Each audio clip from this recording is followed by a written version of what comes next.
Welcome to the Speak Up Podcast, a topical discussion platform that aims to raise awareness of mental illness through telling your mental health stories.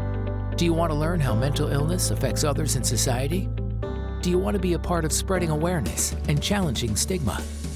Tune in and listen to people's testimonials. Better yet, if you like an episode, please consider sharing it across your social media. This helps us grow as a podcast. Now, over to your host, Ash, for the next episode.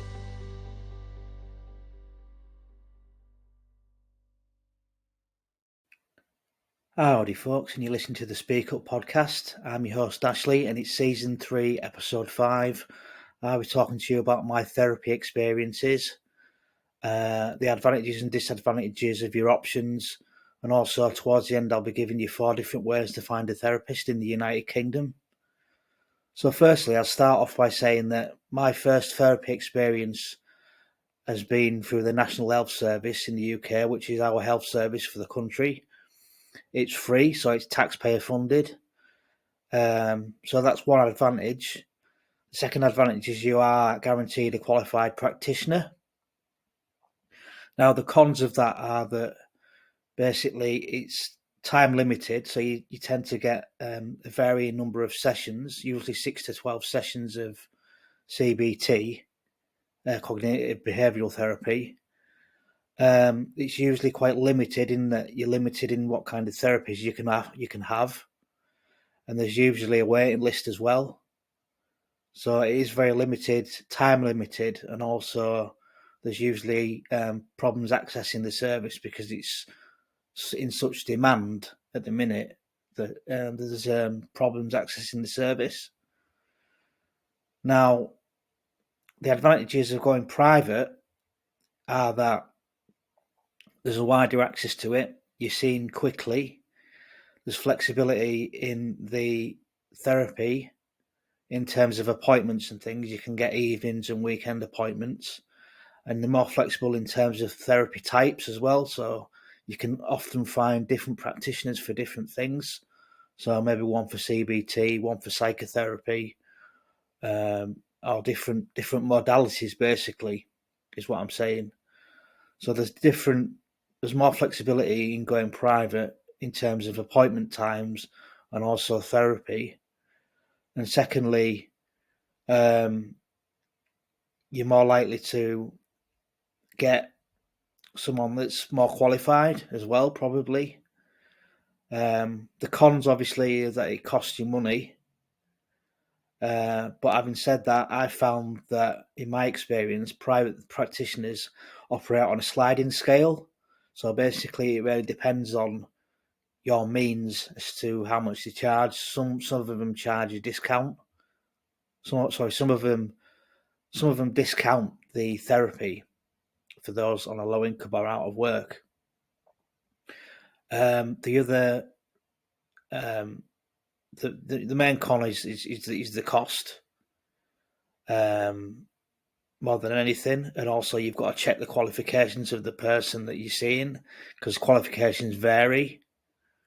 But there's more pros than cons to private therapy. Like I say, you're seeing quicker.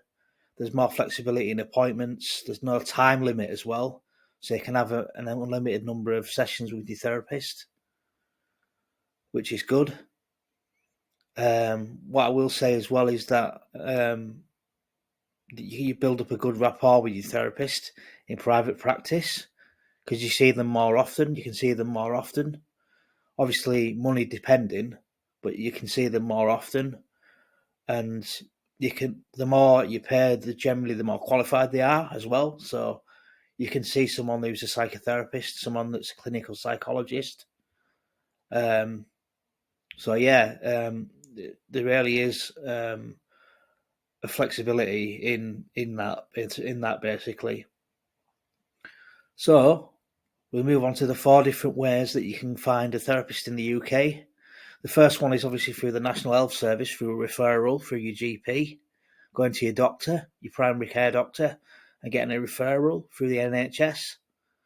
Obviously, this takes time, so it might not be the best option for some people if you're in severe crisis. Secondly, there's something called Counselling Directory, which is, I'll put the links in the description, in the episode description. But Counselling Directory is where I found my therapist, and I can highly recommend it. It's basically a database full of psychotherapists and therapists, and they all vary on qualification. There's different qualifications, differently qualified people with different therapy types as well.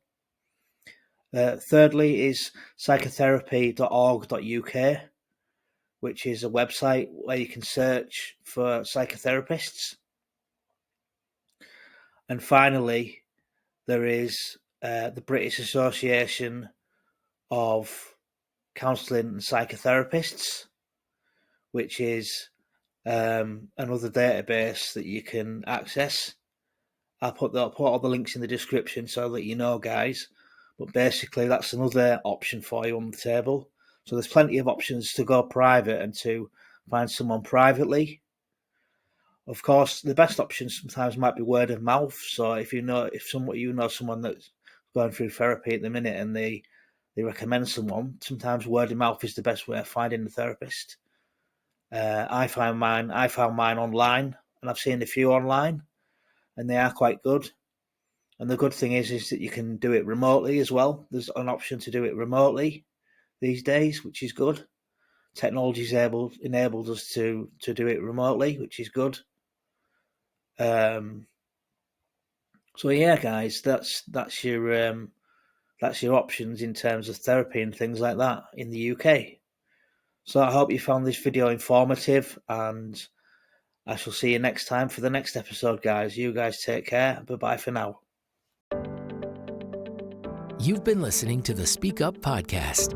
If you liked this episode, why not check out some of our other episodes on our Spotify? You can also find out more about the podcast on our website in the episode description. If you like what you hear, why not share your content on Facebook or like us on our social media page? Your support helps our platform grow. Thanks for listening.